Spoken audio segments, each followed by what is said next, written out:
I picked my 10-year-old up from school the other day and we're driving home and I'm kind of firing all these questions at him because I figured when you just say, how was your day? All I get is good, or what did you do today?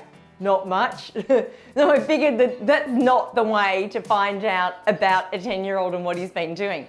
So I ask questions and I say, what was your favorite part of the day? Or what did you learn? Not just limited to the classroom, but what did you learn even on the playground?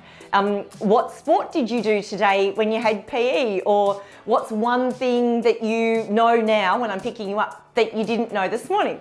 Now, yeah, probably some of you are laughing and going, wow, that's really intense. And my little old 10-year-old said the same thing. It's like, whoa, you need to back down. And he said to me, why do you ask so many questions?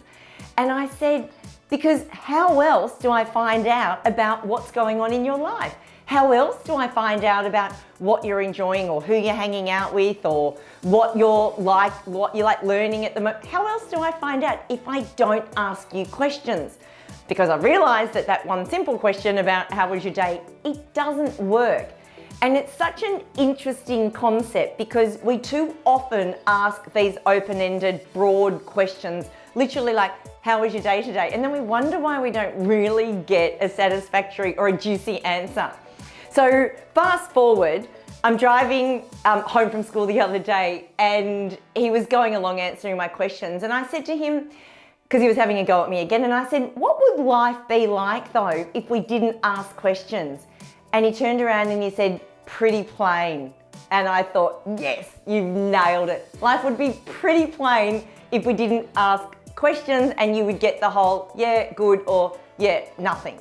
So where could you ask more questions? Where could you change your line of questioning to get a more juicy answer or a response that doesn't come under the category of plain? Anyway, quite wise little words from such a young little 10-year-old mind. I thought it was really useful.